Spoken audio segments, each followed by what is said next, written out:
Arche Sideres. You are listening to Brothers of the Serpent podcast.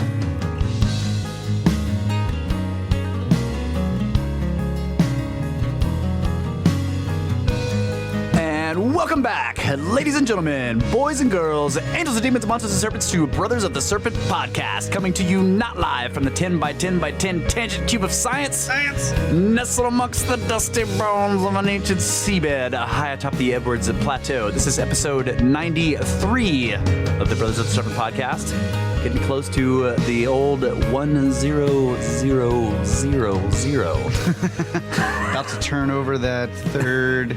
Yeah, freaking Tumblr. When we first started this podcast, I was like, name it episode 002. And he was like, why two zeros in front? I was like, because we're going to have like hundreds of episodes, bro. And he's like, dude, come on, man. Like, that's not even going to happen. Here we are, getting close to using that third digit. Yep. I'm sure going to glad before we get there. And I'm not doing this by myself. Hello, folks. Pyramids are cool. End of episode.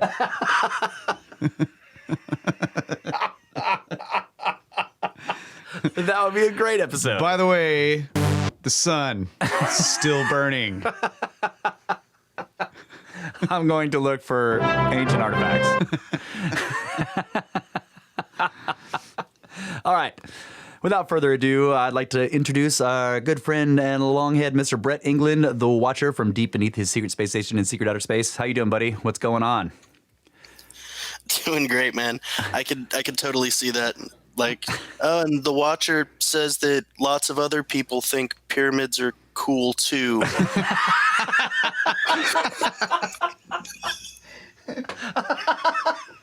That'd be a great show. And now our report on Missing 411. Hell no.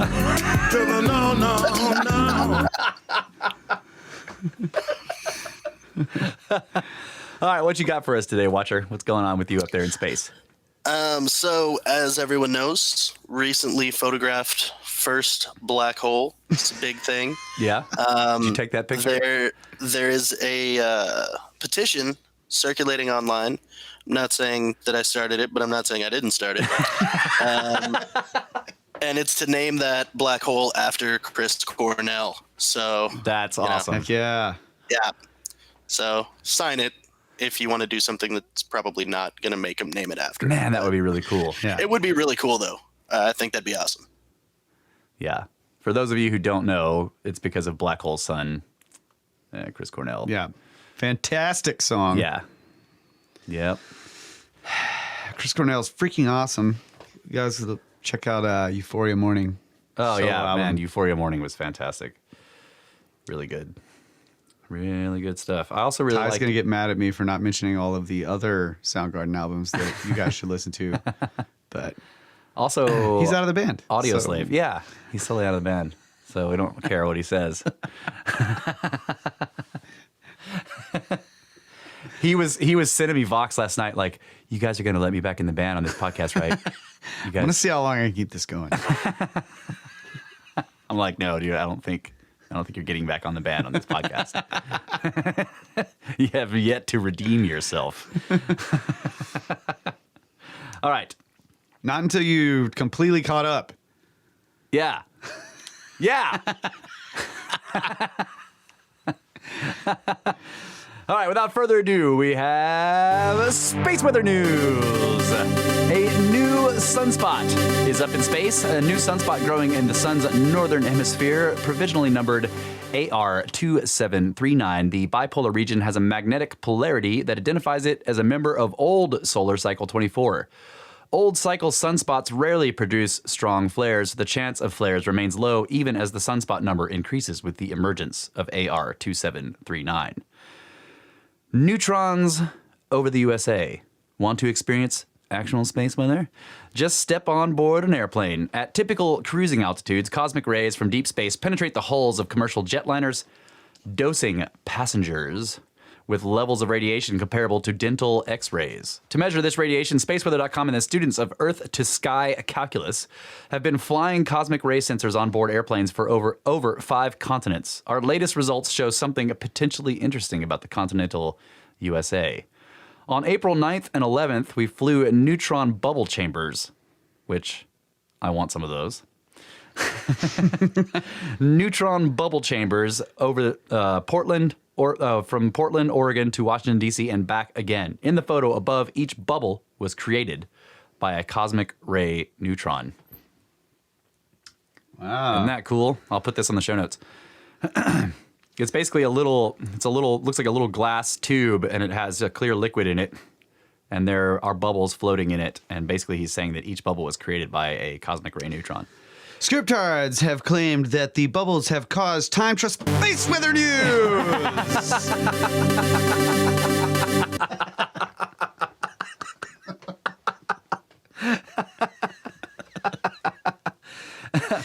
Why are we measuring neutrons? Studies show that neutrons can be 10 times more effective at causing biological damage compared to X-rays and gamma rays in the same energy range. Neutrons are so effective they are used for cancer therapy, killing tumors better than other forms of radiation. During these flights, we measured more than 20 UGY of neutron radiation, the whole body equivalent of 2 panoramic dental X-rays.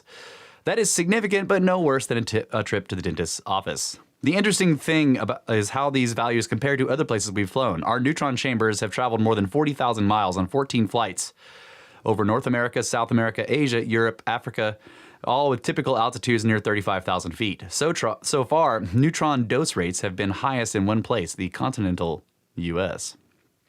In this histogram, which is a graph he's posted here, flights over the continental U.S. are color-coded red. Other parts of the world are blue. The distribution's red tail shows the tendency of U.S. flights to out-neutron international flights. This may be the result of a small number of statistics. If so, the anomaly could disappear as more data are added.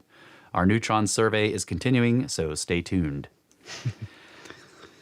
And I scooped him on that story, though. Oh, yeah? Yeah, I reported that in the podcast a while back. The X-ray stuff happening to people on planes flying around. You remember that? Yeah, I remember reading that story, but that was also their story. Oh. Right? Anyway, basic solar wind speed right now is 325.9 kilometers per second. Density is 5.9 protons per cubic centimeter. Let's go. Yeah. UGY, Watcher says UGY is microgray, by the way, which is a radiation measurement. Thank you. Ah. I didn't know there was such a color as microgray. It's a new color. All right.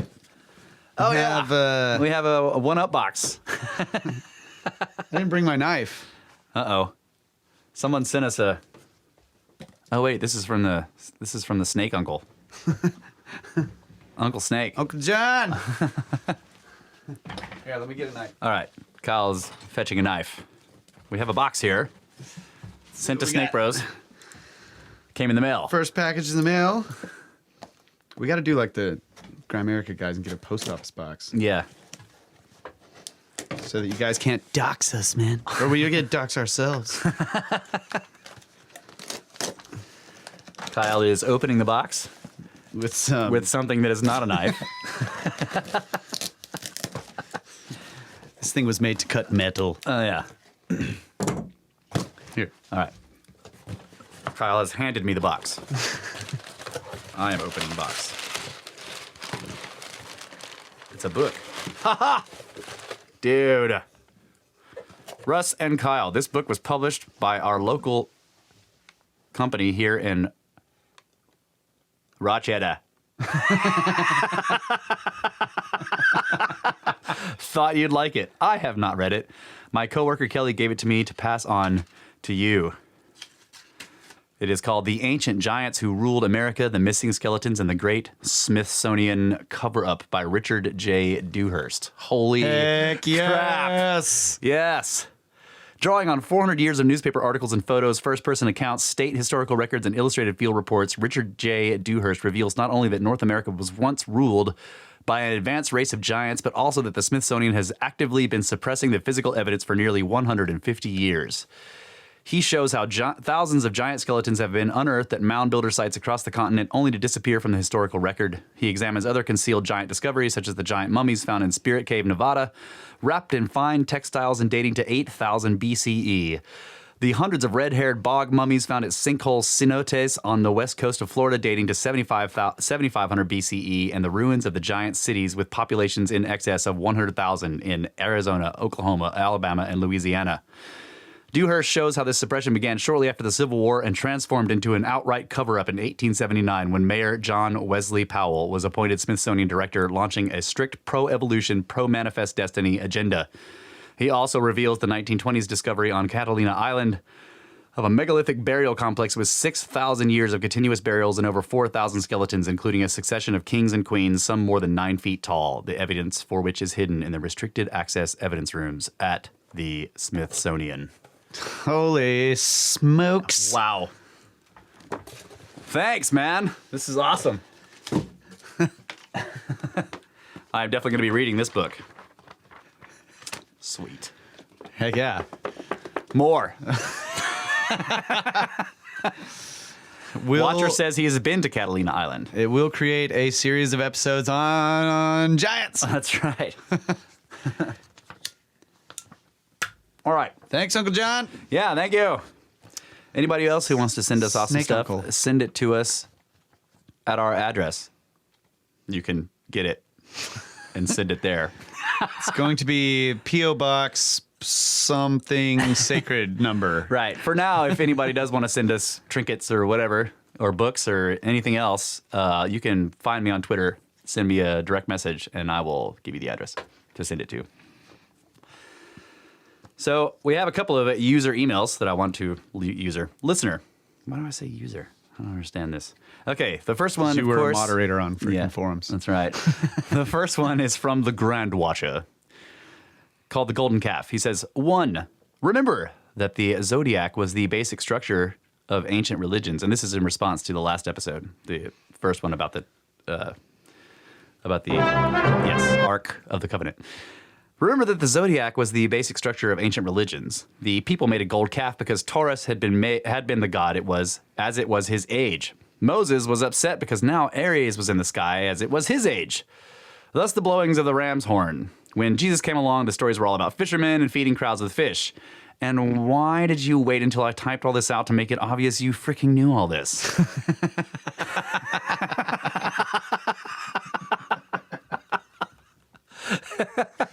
So yeah, he's right. When I went back and listened to the episode, I mentioned this, and then we go on for a while, and then Kyle, like 10 or 15 minutes later, starts talking about how it's actually Taurus and all this stuff. And so the poor guy probably is typing it out. He's like, yeah, these guys totally don't know all the processional stuff. And I'm like, holy crap. And then he just leaves it in there, which is great, instead of deleting it. So he says, number 2, the northern Jews knew enough not to go near the ark, but maybe if they took off the golden cherubim first, which were the antennae, possibly, maybe the ark shut down and wasn't dangerous. Interesting idea. Yeah. So let's see. I've got another one here. Several, actually. I'm going to call antennas cherubim from now on. The cherubim broke off my car and I can't listen to the radio. This is from Andrew Moss, called Pyramids. Hey guys, hope all is well and pyramids. Just thought I'd include a link to Alan Alford's chapter on the function of the Khufu pyramid from, quote, Gods of the New Millennium, unquote. Insightful stuff, and I'd like to know your thoughts. And he gives us a link here, which I'm sorry, Andrew, I haven't gotten a chance to read it yet, but I did want to read your email on the show. I will go check this out and we will comment on it. And he goes, looking forward to hearing of your exploits with Randall, and I love your podcast. It is the only one of all my subscriptions that I truly look forward to. Much respect, Andy Moss, Melbourne, Australia. Wow. Thanks, buddy. Thanks, mate. Really appreciate it. And I will go check out, I'll forward this link to Kyle and we'll both check it out, and to the Watcher, and we'll get back to you on it because it looks cool, man. So thank you so much. And so Uncle John, who sent us the book, also sent us an email. He said, Russ and Kyle, tried to post this right on your webpage, but it asked me for my Google password, of which I do not have. When I tried to go back, it deleted everything I had typed. Damn it, Johnson! So here it is again. Steak Bros, I have a theory about why there was so much death surrounding the Ark of the Covenant. I think when Moses was about to head down the mountain, God said, "Oh, wait, I need to give you my safety features about the covenant thing." So God handed Moses 35 more tablets that he had printed in 7 different languages. Moses got about a quarter of the way down the mountain with the 37 tablets when he stopped and said to himself, Hold up. Wait a minute. Something ain't right. "My people aren't going to read all these instructions. Why am I carrying all of this?" So he set the 35 tablets in the nearest cave, by the way, the very first recycle bin, and continued down. Unbeknownst to Moses, those tablets contained specific warnings about being too close to any containing Ark of the Covenant, by the way, the very first gang box. There were even diagrams of stick figures being blown back as an ark was opened. These diagrams had large engraved circles around them with one big diagonal line across them. So this was the very first known case of a man tossing the manufacturer's instruction manual and paying the ultimate price. One last theory. The first woman to greet Moses upon his return asked him, "Were there any instructions with these?" And Moses promptly replied, "Nah, we don't need them." Uncle John from Vermont. That's That's awesome. a freaking fantastic email. Thanks so much, man. Oh, that made me laugh so hard when I read it. And I'm sorry you had problems posting a comment on the website. Yeah, so the part of the story where he's coming down the mountain and the explains that the text vanishes from the surfaces of the tablets and then they become extremely heavy and he Yeah. drops them and they break. That was just his later excuse. Getting rid of the manual, yeah. 37 different languages. 35 tablets in 7 different languages. And he's like, "We're not going to read these, man." Oh, that's great. All right, that's all I got for the user feedback for this week. So thank you guys so much. We really appreciate the feedback. Keep on sending it. Go to the website. You can comment there, brothersoftheserpent.com. You can also, if you have problems with that, like our uncle did, send us emails at brothersoftheserpent@gmail.com. Or if you, it's way easier to make comments through the pyramid scheme button. Very true. You have pyramid scheme comments? I'm about to check it out. Check it out? We got a couple. Let's see. We got Okay. no comment, but thanks, buddy. Oh, yeah. That's from our friend, No Comment. And another no comment. Thanks. Thank you. Comments not necessary. Right. Money says it all. All right. I got a couple of stories here. Okay. First one from BBC News website. And I don't have I printed these because I listened to the shows and I think I'm bad. Kyle now has an official stack of stuff in front of him. I It's think great. I'm bad at delivering my news stories on my phone. So I'm trying the printed style, old Yeah. school. Stonehenge, DNA reveals origin of builders. Researchers compared DNA extracted from Neolithic human remains found across Britain with that of people alive at the same time in Europe. The Neolithic inhabitants were descended from populations originating in Anatolia, which is modern Turkey, that moved to Iberia before heading north. They reached Britain in about 4000 BC. The migration to Britain was just one part of a general massive expansion of people out of Anatolia in 6000 BC that introduced farming to Europe. Before that, Europe was populated by small traveling groups which hunted animals and gathered wild plants and shellfish. When the researchers analyzed the DNA of early British farmers, they found that they most closely resembled Neolithic people from Iberia, which is modern Spain and Portugal. These Iberian farmers were descended from people who had journeyed across the Mediterranean. From Iberia or somewhere close, the Mediterranean farmers traveled north through France. They might have entered Britain from the west through Wales or southwest England. Indeed, radiocarbon dates suggest that Neolithic people arrived marginally earlier in the west, but this remains a topic for future work. In addition to farming, the Neolithic migrants to Britain appear to have introduced the tradition of building monuments using large stones known as megaliths. Stonehenge in Wiltshire was part of this tradition. Although Britain was inhabited by groups of Western hunter-gatherers, which the farmers arrived in about 4000 BC, DNA shows that the two groups did not mix very much at all. The British hunter-gatherers were almost completely replaced by the Neolithic farmers, apart from one group in western Scotland, where the Neolithic inhabitants had elevated local ancestry. This could have come down to the farmer groups simply having greater numbers. They go into other theories about all this that I'm But they came from skipping. Anatolia? Yeah, That's where Cappadocia is. All the Varas are there. yeah. I thought this was really interesting That because is also modern Turkey, right? Yeah. So you have like the oldest megalithic structure over there, which is a bunch of circles of giant stones. Yeah. And so they're saying they migrated, they came across the Mediterranean, they went into Spain, Portugal, then they came into Britain somehow, like possibly by island jumping or whatever. Wow. Pretty cool. The study also analyzed DNA from British hunter-gatherers. One of the skeletons analyzed was that of Cheddar Man, whose skeletal remains have been dated to 7100 BC. He was a cheese maker. That's right. He got together with Mac, and they formed the greatest alliance of all time.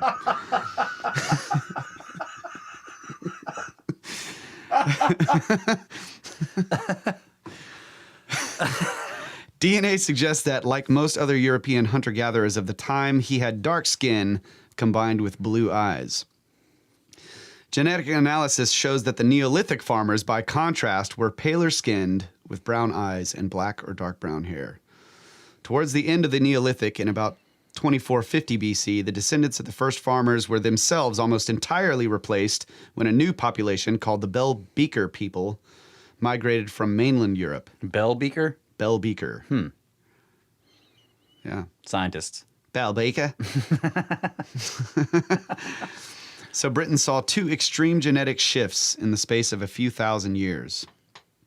This later event happened after the Neolithic population had been in decline for some time, both in Britain and across Europe.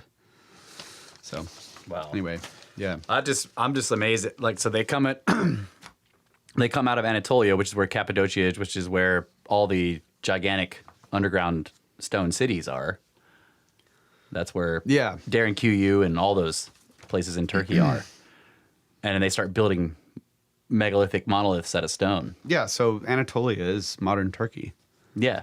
So I was thinking of Göbekli Tepe, but yeah.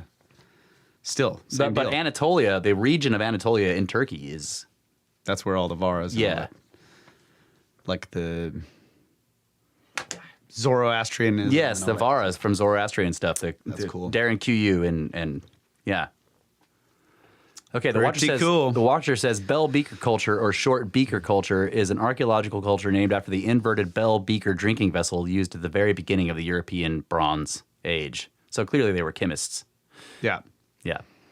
Beakers. And just showed up. Guys, this is how you make beer. Yeah. If you go check out that story, just don't read the comments because it's ridiculous. Okay. Fair warning. All right. So, next story, which is leading into our main topic here. Craftsmen built Notre Dame 8 centuries ago. Now it may be up to robots to save it. They're not talking about people who follow politics. Okay.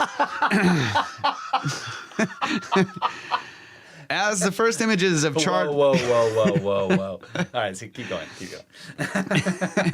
As the first images of charred wreckage inside the Notre Dame Cathedral appeared on online Tuesday, engineers around the world said one observation was already clear. To return the ancient structure to its glorious past, builders will likely have to turn to cutting-edge technology that many associate with the future. Even before engineers had been able to access the deepest corners of the still smoldering structure, design experts, preservationists, and engineers were contemplating which modern technologies might be brought to bear to restore one of Europe's most iconic structures to its fabled past. Throughout the rebuilding effort, experts say engineers and preservationists will be forced to wrestle with an ever-present question. How do they meld brand new 21st century technologies with ancient craftsmanship and building trades in ways that keep the cathedral preserved and alive? I think the real question is like, how are we going to, like, how do we actually make it like they made it? It's kind of like the way I think the question is. But Like we don't know how they made the glass and all that stuff. Yeah. Yeah. And they lost one of the big stained glass windows. yeah. And all the lead. So, yeah, the question was asked by Catherine Malin Francais, the interim chief preservation officer of the National Trust for Historic Preservation, a privately funded nonprofit based in Washington. This is going to be a very interesting intersection of technology and craft, and the world will be closely watching how they pull it off. So, a little further in the story, hovering in the air above the cathedral, commercial drones equipped with HD cameras helped firefighters position their hoses to contain the blaze. Man, that's cool. Yeah. It is thanks to these drones, to this new technique absolutely unavoidable today, that we could make tactical choices to stop this fire at a time when it was potentially occupying the two belfries. The bell towers, Belfries? The belfries. Paris firefighter spokesman Gabriel Plus said. So I thought that was really cool, dude. Yeah.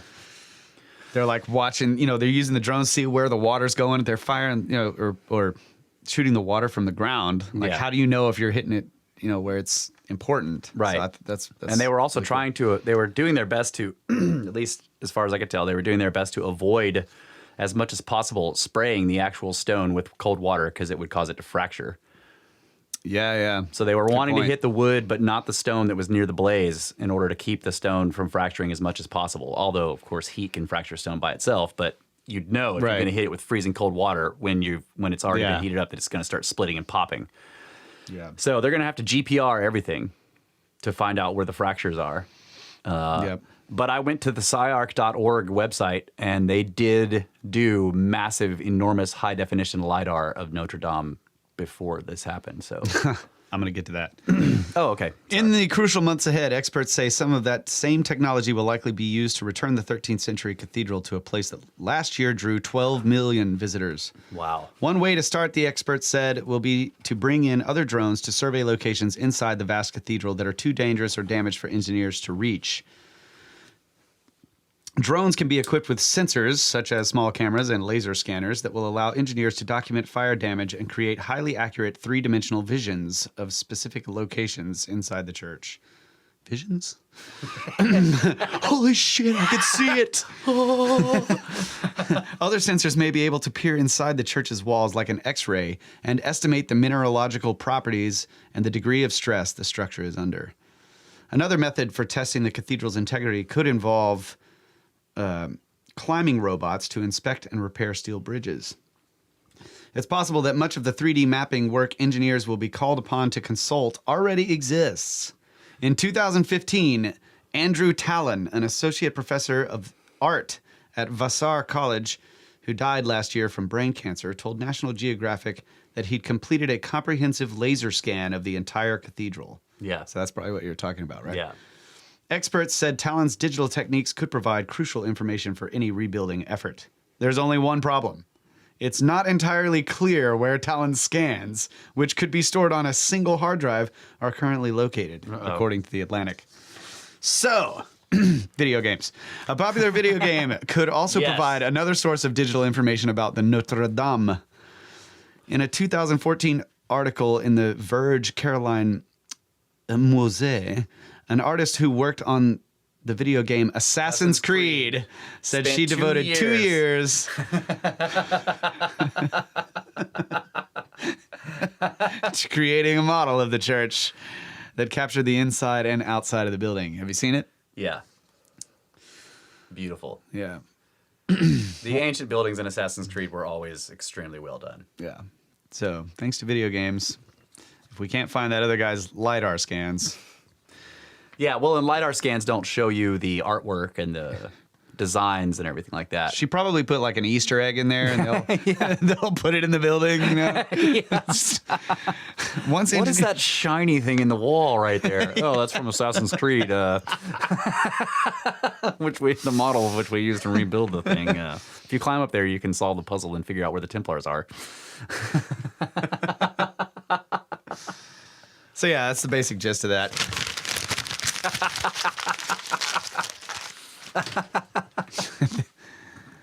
Yeah, those are They're good like stories. trying to figure out all of the ridiculously high-tech modern technology they're going to need to rebuild this thing. But they're like, yeah, you know, butt flappers probably came along and rebuilt the pyramid or rebuilt. Yeah. Well, that's what the Watcher says. He says, no, you need to determine the least technological way possible to do it and then use ropes and grease logs to rebuild the whole thing. That's right. Yeah. I saw the irony in that too. Yeah, That don't get me wrong. I think it's cool. I think it's great. Yeah. There was but more in the no one is story- going to like look and say, wait a minute. Like we're going to use all these robots and all this crazy shit and laser scans and everything and all this high advanced technology to check for fractures and all this kind of stuff. But we think butt flapper. Well, not butt flappers. I mean, in the 12th century, it wasn't butt flappers, right? No, But still, it's it should make people take a second look at what they think about the ancients doing it, because it's like, well, how are we going to rebuild this thing? Well, we have all this high tech. Oh yeah, but they did it with none of that stuff. yeah, apparently, Supposedly, apparently. yeah. Shamir. That's right. All right. What do we got in time here? What's going on in the time? We're good. I'm good to go. Well, break time. No, yeah. Snakes. Before we go into the break, if any of you, I'm sure most of you have listened to our Randall Carlson episode from episode. Oh, that's right. Yeah. From, let's see, what was it? 90? I think it was episode 90, right? Let me make Yeah, sure here. of course it was. Yeah, of course it was. 90. Yeah. So just in case any of you missed our Randall Carlson episode, here it is in 2 minutes. Is it 2 minutes? It's just a 1 minute reduction of the entire interview. Yeah. Here we go. Welcome back, Serpent Science. Randall Carlson. Technical difficulties. Use landline. Volcanism, Right. That's right. Yeah. Yep. Wow. big impacts, Right. amazing huge floods, Whoa. Right. Yeah. Right. massive meltwater pulses, Exactly. huge amounts of energy, Right. Yes. Right. Yeah. Right. Yeah. profound mysteries, Right. Yeah. catastrophic flooding, Yes. Right. Yeah. Right. glacier flows, Yeah. Right. Yep. Right. Right. Yeah. Right. huge loads of sediment. Wow. Yeah. Right. Right. 12,900 years ago. Oh. Yes. Wow. Yes. Yes. Comets, Right. Yes. Yeah. firestorms, Yes. Right. Yeah. Right. Yes. bullshit, Absolutely. tornadoes of fire, Awesome. massive balls of fire and gas, Oh wow. Yep. Wow. Yes. Yep. fire-breathing dragon. Wow. Yep. Fucking wow. Randall Carlson. So explain how you. So we had all these technical difficulties trying to connect. We ended up having to call a landline, and because of that, we were kind of huddled around my phone, talking into the microphone of the phone, so Randall could hear us.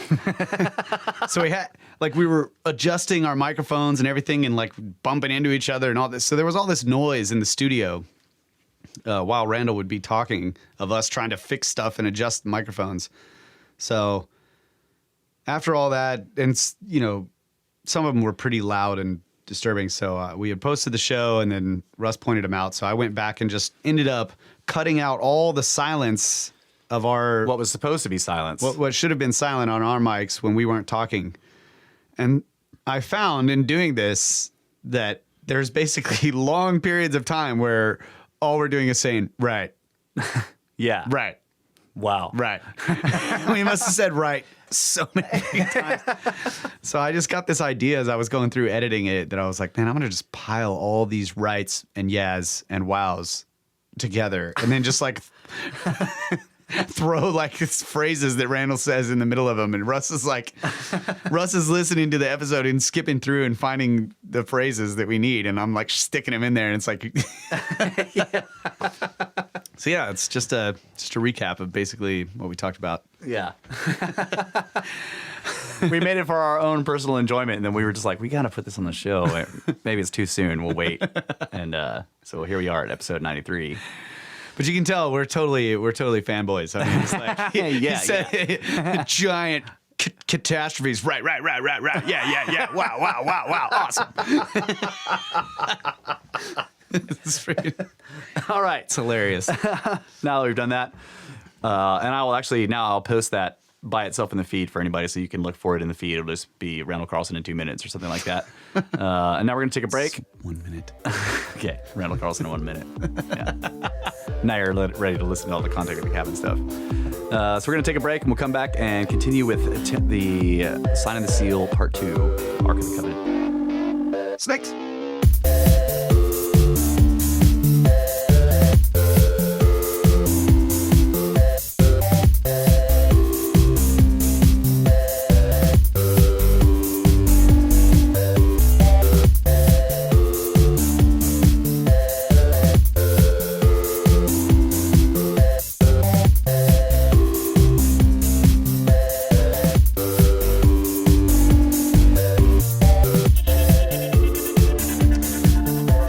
Back, Brothers of the Serpent podcast in the 10 by 10 by 10 tangent cube of science. Thanks, bros. Ready to do another deep dive into the Sign and the Seal. That's right. The quest for the holy Ark of the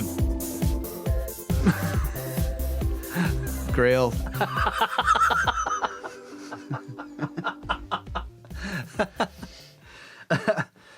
All right, so quick recap from episode 92. So basically, Graham goes to Ethiopia and finds out that they think they have the Ark of the Covenant. The Christians there think they have the Ark of the Covenant, but there are some ancient Jews there named the Falashas that have very ancient traditions, and so he starts tracing this tradition and finds out that they basically seem to have split off from the worldwide Jewish traditions around the First Temple period, which was a long time ago in a galaxy far, far away. And he goes to Chartres Cathedral in France, in Champagne, and discovers that it has interesting Grail, Melchizedek, and Queen of Sheba and Ark of the Covenant carvings in the north porch. So that leads him on to the Templars. And I want to make a correction. I said in the last episode that the Templars were responsible for that construction. That is not true. It was Bernard of Clairvaux who was responsible for the design of that Gothic structure. So, and like in the book, and Graham Hancock says that Bernard of Clairvaux was actually, so right after he meets with the Templars, with Hugues de Péan and the other guy, to do the Synod of Troy, which is where they officially formed the Templars. And that's where Bernard suddenly seems to learn all this new architecture stuff. He goes, almost directly after that, goes over there and starts working very closely with the builders day in and day out, talking with them and drawing and everything like that. And they basically build it on his, Direction, under his direction, almost micromanaging it, because it seems that the builders didn't know any of that. He was basically having to give them new concepts of all the soaring architecture, flying buttresses, and all that stuff. Yeah. So I just wanted to say that it wasn't the Templars that built it; it was Bernard of Clairvaux. But he may have actually been a Templar. It's not clear. What you had said before was that these 9 guys from France went and closed themselves up in the rock, and then they excavated in there, and then they went out. 2 of them left and went back to France and met up with this guy. That's Bernard. Yes. Okay. Yeah. Yeah. Yeah. So the basic history of the Templars, I've got it here. So they founded themselves in 1119 A.D. This is when they basically went to Jerusalem. Right. Official recognition was in 1128 at the Synod of Troy. That's when the 2 of them came back after having been digging under there for 7 years or whatever. They come back. They have the Synod of Troy, which is where they meet with Bernard of Clairvaux. They write up the articles of whatever you would call it for their order. Initiation. Yeah, of confederation, whatever you would call it. And the rest of their basic history, the Templars fell not much farther along, Friday the 13th, October of 1307. So they weren't around for very long. That's what, 200 years? Yeah. So basically from 1128, officially recognized, to their downfall at 1307. And during all of that, much of what they did is mysterious. I mean, yes. And at the end there, they seem to have been, and this is, well, let me go back to the recap from last time, because we didn't get into this yet. So basically, Graham is looking at the Templars. He discovers that they seem to have been the origin of the explosion of Gothic cathedral building all over Europe through Bernard of Clairvaux. Okay. And then he also goes on the line of tracing how did the Ark, when did the Ark disappear from the story? Yeah. And that seems to have been at the reign of Manasseh. Make sure that's his name. Got my notes here. Yeah. Manasseh, 687 BC. So that guy and his son, Amon. Manasseh started his reign in 687 BC. Amon started his in 642 BC. Now, where are these guys reigning? Jerusalem. Okay. Israel, yeah. Ancient Israel. So Manasseh and Amon were said to have been, later on were said to have been bad kings. They desecrated the temple. Oh, yeah, they're the ones that had the idols and all that Yeah, stuff. they set up the idol of Asherah, and so that the Levite priests removed the ark. That's right. Yeah. And possibly the cherubim and the walls and floor and ceiling and everything from the holy. It seemed the Holy of Holies seems to have been denuded, basically removed of all of its stuff, and then he sets up Asherah in there, a stone statue. Yeah. Right. So Manasseh would have wanted all artifacts of Yahweh worship removed from the Holy of Holies before he put his pagan gods in there. Pagan, whatever you call them, ancient gods worship, the old gods.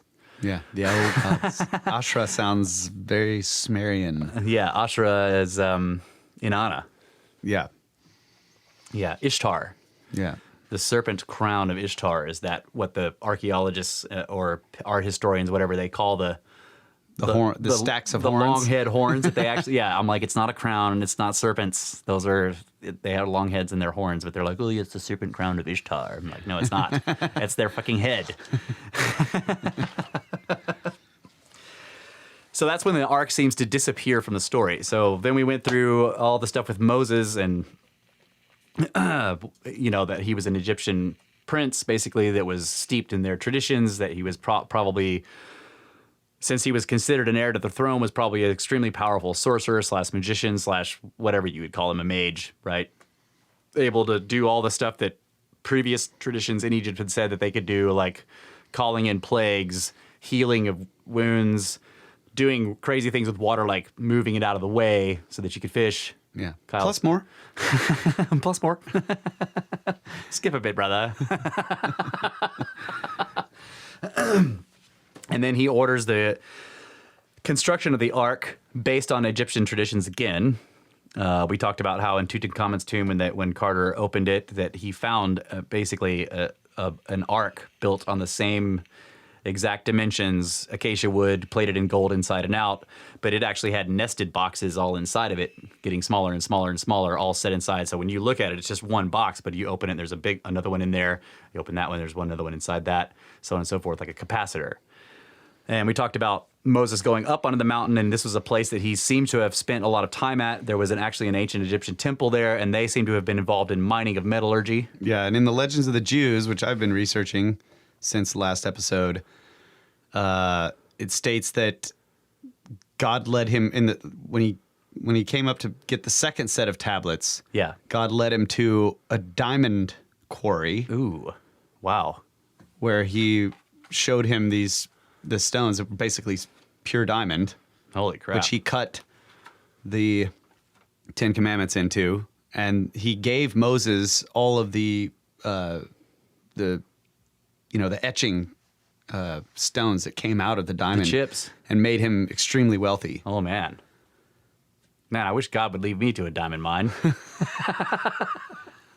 So yeah, your whole point about something was going on up there on Sinai, like this metallurgy and all that kind of stuff. Well, there was a diamond quarry up there. Yeah. Wow. Apparently, according to the Legend of the Jews. And it's interesting because the tablets... And I'm not sure if that's the Midrash or whatever that Graham's talking about, because a lot of the stuff that he refers to... is the Midrashic or Torah. Yeah. Yeah. So that's it's not necessarily in the Bible, but but this... I can't remember the scholar's name. This guy basically took all of these different books and procured all of these various legends and spent compiled them? many years arranging them in chronological order. Oh, wow, that's cool. And put them all together, and that's what I'm going through right now. Wow. Good research. Yeah. So what Moses did on the mountain is unclear, but while the Israelites, while the Hebrew were down at the base of the mountain, they were seeing, and you can see this in the Bible, they were seeing flashes of fire, enormous clouds of smoke, and like one way to, and they assumed that it was a theophany, that they were witnessing God coming down in his quote unquote glory onto the mountaintop. But another way to look at it is that Moses was doing something technological, that he was blasting, mining, and then doing some sort of metallurgical or what would you call it's similar to metallurgy, but with stone, you know what I mean? Where you're Quarrying. I don't know. well, yeah, metallurgy is like mixing, pouring, Yeah. That's what I think of it as, is like making alloys. And so like he was clearly doing something with, anyway, the whole thing about diamond is cool because serious industrial processes involved in getting diamond out of exactly. the rock. And then cutting them. And then when he comes down, they said that the tablets were said to have been blue and transparent and flexible, which is weird. That's weird. Heart of the ocean, a blue diamond. Yeah. The other thing, what was it? Oh yeah, so he was supposedly only up there for 40 days. Yeah. But again, in the Legends of the Jews, it says, like we were talking about, well, they thought he was dead, right? Right. They're they like, thought he was never coming back. Yeah, went up there, the whole mountain exploded, and they're 40 like, well, days, they're like, all right, build a golden calf. Yeah, break out the calf. Well, in the Legends of the Jews, the there's DJ. actually a conspiracy that happens where apparently the, Satan or whatever, a demon or somebody impersonates some situation to claim that he had died, or makes like, I can't remember exactly what the details were, but he basically provided evidence that Moses had died. That's interesting. So it was a huge conspiracy. Yeah, everything is. Okay, what the Watcher says, anyone who carves gems, engraves marble, does other work with precious stones, that is called lapidary work. Ah. I think that's how you say that. Lapidary? Lapidary. I don't know how to say it. Lapidary. Thanks, Watcher. Oh, and he also says, if the Egyptians had a diamond quarry, that might make boring granite easier than doing it with sand and ropes. However, the standard model says they did it, or however the standard model says they did it. That's true. Yeah. Diamond edge saws. Still operated by hand. Zhoopa, zhoopa, zhoopa. All right, so where else were we? yeah, so basically we had the idea that maybe that the ark was a technological device. We went through a whole bunch of the legends about it being destroyed, or about how it just killed people. It never seemed to like raise people from the dead. It didn't change the weather. It didn't heal people of their wounds. All these things you expect from like Grail style magical device, just take a sip from the Grail and it heals you, gives you everlasting life, will raise you from the dead, so on and so forth. The Ark was actually it just killed people and shocked you to death or something. And made a bunch of women in one guy's family have sextuplets. Right. In 2 months. Right. Yeah. And would sometimes lift its bearers off the ground. In one case, flung them about so violently that they died. They had to wear hazmat suits to carry it. It's the people like Moses, later Joshua, were aware that it was deadly and would tell everybody to stay away from it. There was a story of Joshua saying, everybody keep 1,000 cubits back from like a half a mile or whatever, to go down to Jericho. So we went through all the stuff about how the ark seems to be a deadly but machine-like artifact of some kind of technological. And the guy who he commissioned to build it had some idea of this, which in the Legends of the Jews, it doesn't really state it clearly like, oh, he knew it was technological or anything like that. But Moses wanted him to designed the chamber that it was going to be kept in first. And he was like, no. Oh. I don't want to build all that and then build this thing and then have to redesign that because something's cool. wrong. So and Moses was like arguing with him about it. Like, no, this is the way we have to do it. And the guy finally convinces him like, dude, I need to build the ark first. Right. So that I know how to build the chamber to hold it. Right. Like the containment, right? Yeah. That's the way I kind of interpreted that. That is cool. Yeah. 'Cause, I mean, if you knew the dimensions, you could build a room to put it in. That's not hard. Right. There was something else If that you was knew making him. if you knew that it killed people from 15 feet away, you need a 30 by 30 by 30 cube. Exactly. That's right. So let's see. I have some bookmarks here. I want to read this brief thing about Solomon and the temple that Graham Hancock puts in the sign. And most of the vast majority of the data that we're getting for this whole series, these whole two shows, comes from the Sign and the Seal by Graham Hancock, which is about the Ark of the Covenant and his quest for it. So 365. Okay. According to scriptures, this is from the book, Solomon had later, quote, turned his heart away his heart after other gods, unquote, and had worshipped with particular enthusiasm Ashtoreth, the goddess of the Zidonians, and Milcom, the abomination of the Amorites. Okay. Because of this tendency to apostasy, I find it difficult to believe that the monarch whose legendary wisdom was said to have excelled all the wisdom of Egypt had ever really held Yahweh in especially high esteem. And for the same reason, I did not think that he had been paying metaphysical tribute to the omnipotence and omnipresence of the God of Israel when he had expressed his doubts about the ability of the temple to, quote, contain, unquote, the ark. On the contrary, it seemed to me that when Solomon had uttered these curious words, he had been giving voice to genuine fears of a pragmatic nature rather than of a spiritual nature. Might not the sacred relic still break free, even though it was anchored now to the very foundation stone of the world? Might not the unpredictable energies pent up within it still be sufficiently potent and dangerous to burn through the thick darkness of the Holy of Holies and to destroy the great house that had been erected around it? There was, I felt, a real sense in which the temple appeared to have been built less as an earthly palace for a dearly beloved but incorporeal deity than as a kind of a prison for the Ark of the Covenant. Within the Holy of Holies, above the two cherubim that faced each other across the relic's golden lid, Solomon had installed 2 additional cherubim of giant size, grim guardians indeed, with wingspans of 15 feet or more, all covered in gold. Meanwhile, the Holy of Holies itself, the purpose of which the Bible states explicitly, had been to, quote, contain the Ark of the Covenant of Yahweh, unquote, had been a perfect cube, 4 square and immensely strong. Measuring 30 feet long by 30 feet wide by 30 feet high, its floor, its 4 walls, and its ceiling had been lined with pure gold, weighing an estimated 45,000 pounds, and riveted with golden nails. Nor was this golden cell the only feature of the temple's construction that caught my attention.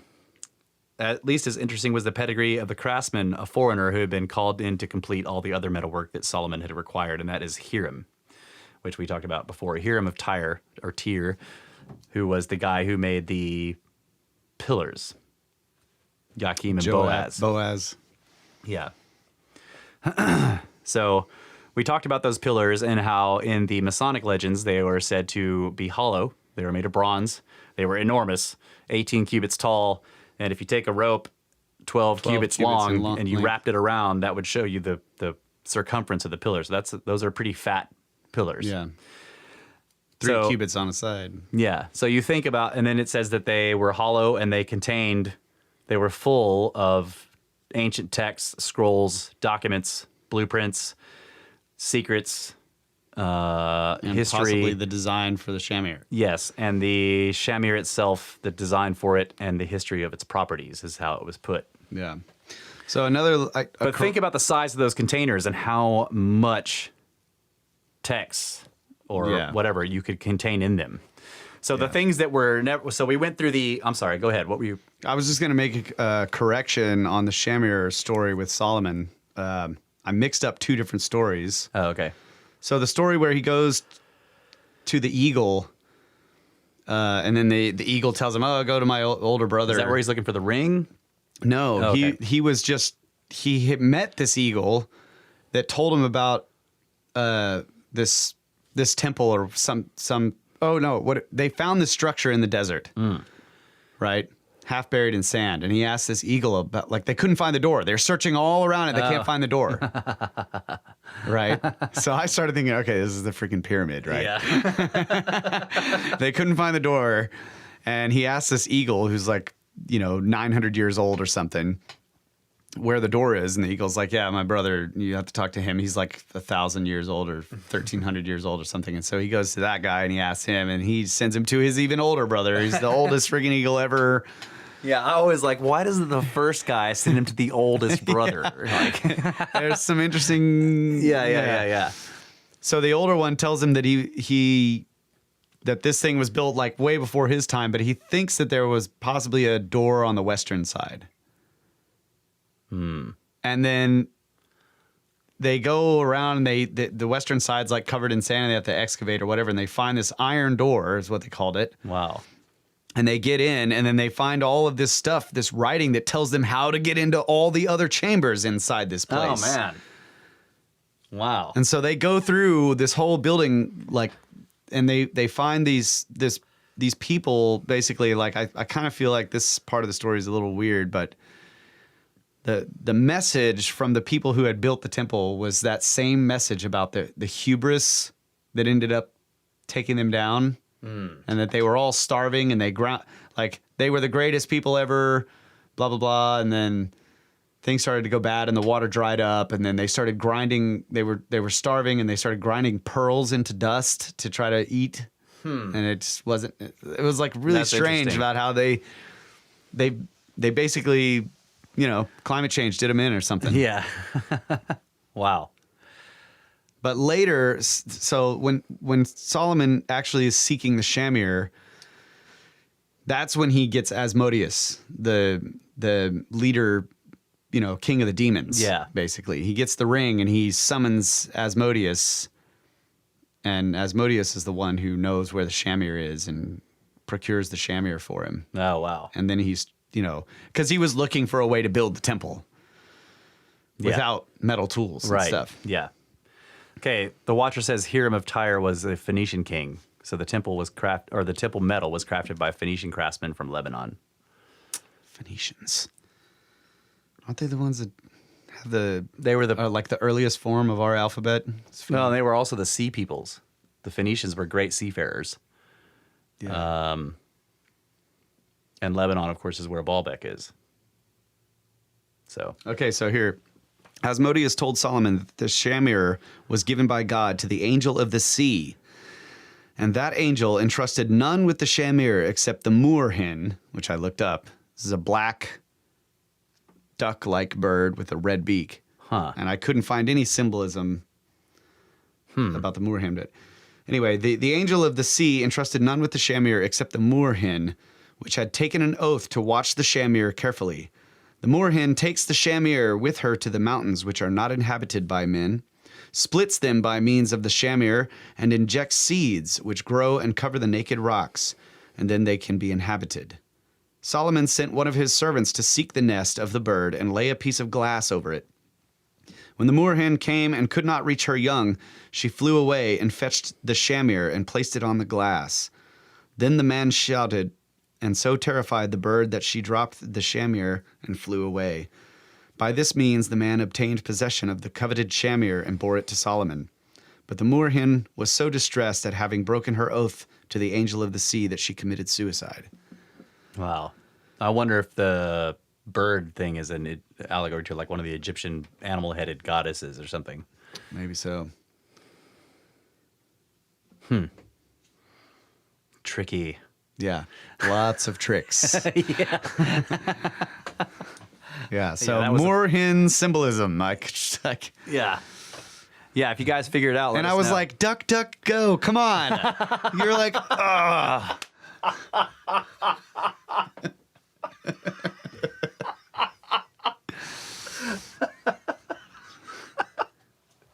Okay. So when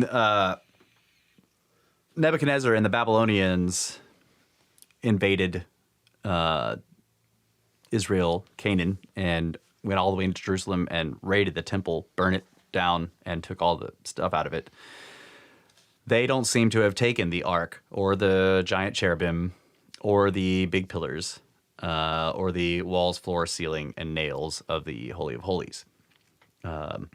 Those seem to have been gone already. And so when we were going through this last time, we determined that that was because these two, quote unquote, idolater or abomination kings of Israel had previously gutted the Holy of Holies to put their idols in. So when Nebuchadnezzar comes back and raids the place, None of that stuff is there, yeah. he gets all these other treasures, which are actually depicted in art in various places in Syria or something like that. I can't remember exactly where they are, but I've seen pictures of them where they're carrying the menorah, the 7 candlestick thing, and other known quote unquote sacred furniture or artifacts.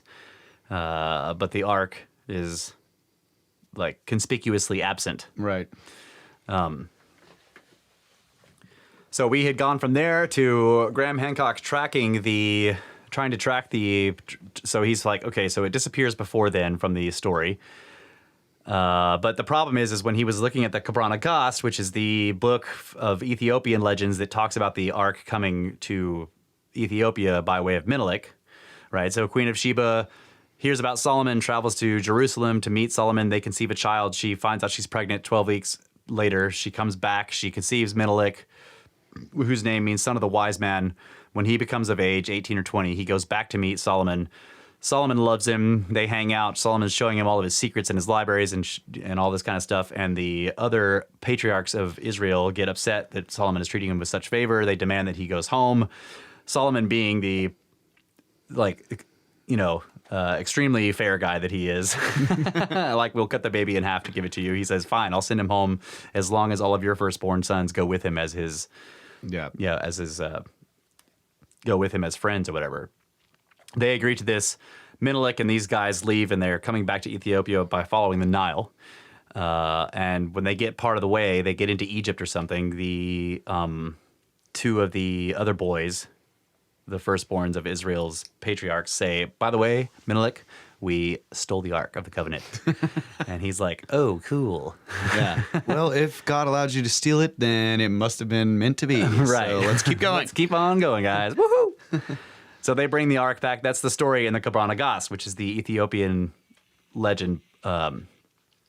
So the problem is that looking at the Falashas of Ethiopia, these ancient Jews of Ethiopia, and when their traditions seem to have, where they come from, or when they seem to be cut off from the rest of the Jews, and when the Kabrana Gast and other other archaeological evidence show that these people arrived in Ethiopia, and then when the Ark itself seems to disappear from the story, there's a big gap of about 200 and something years. And Graham is sort of stymied by this until he realizes, by talking to an old Falasha who lives in Israel at the time of the book writing, because a bunch of them had been immigrating from leaving Ethiopia and going to Israel under the law of return. He talks to this guy, and this guy tells him that, like, his ancestors, and he tells him that the whole Menelik story is just a legend, but that the Ark did go to Ethiopia, and it went there by a bunch of priests who left, and that they actually settled in Egypt and lived there for a long time. On that island or whatever. Yeah, and so built a Graham, temple there. Right. He tells him that they lived in Aswan. So Graham goes back to Egypt, and he's like, and he's asking one of the archaeologists, he's like, is it possible that there's a Jewish temple in Aswan? And she's like, oh, yes, of course there is. I mean, it's not in Aswan proper, but it's only like 200 meters away from it or something like that on the river on this island called Elephantine. And he's like, holy shit. So he goes out there, he goes to visit. And I want to read this because I've bookmarked this in the book. It's under 431. Let's see. What do we got for time here? Yeah, we got time. Okay. This section is called Indiana Jones. After a short felucca ride to Elephantine, I was shown to the building on the island's west bank where I was told, quote, the Germans lived. I made my way to the front door, knocked, and was admitted by a Nubian manservant wearing a red fez. You ever gonna do it without your fez on? Without questioning me, he led me along a corridor into an interesting room, the walls of which were lined from floor to ceiling with wooden shelves loaded with broken fragments of pottery and other artifacts. Then he turned to go. I coughed. Excuse me, I'm looking for a Mr. Kaiser. Could you call him, please? The servant paused, favored me with an inscrutable stare, and then left without saying anything. 5 minutes or so passed, during which I stood dithering in the middle of the floor, and then Indiana Jones appeared in the doorway. or rather, not Indiana Jones himself, but a Harrison Ford lookalike. Wearing a Panama hat at a jaunty angle, he was tall and muscular, ruggedly handsome, and gimlet-eyed. Clearly, he had not shaved for several days. I resisted a strong urge to exclaim, "Mr. Kaiser, I presume." And I asked much less theatrically, "Are you Mr. Kaiser?" "No. My name is Cornelius von Pilgrim." He advanced towards me, and as I introduced myself, he extended a strong and suntanned right hand for me to shake. "I'm visiting Elephantine," I explained, "in connection with a project of mine. I'm interested in the archaeology of the temple here." "Uh-huh. Yes. You see, I'm investigating a historical mystery. The loss of... the disappearance of the Ark of the Covenant." "Uh-huh. Do you know what I mean by the Ark of the Covenant?" By now, Cornelius von Pilgrim's expression could only be described as glazed. "No," he replied curtly in answer to my question. "You do speak English, do you?" I asked. I wanted to be sure. "Yes, quite well." "Good. Okay, then. The Ark. Now, let's see. You know about Moses, right?" A faint nod. "And the 10 Commandments carved on tablets of stone?" Another nod. "Well, the Ark of the Covenant was the chest made of wood and gold that the 10 Commandments were put in, and I'm looking for it." Cornelius von Pilgrim did not seem to be overly impressed. Then he said, without the slightest trace of humor, "Aha, like Indiana Jones, you mean?"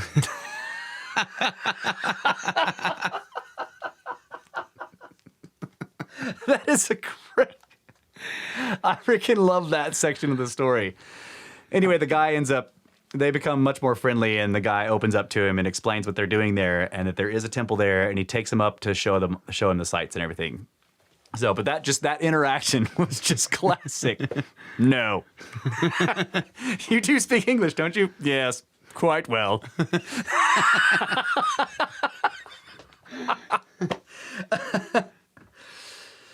So, with the discovery of the ancient Solomonic-style Jewish temple ruins on the island of Elephantine, that strong archaeological and textual evidence says was there for 2 centuries, that closed the gap of the problem. That's right.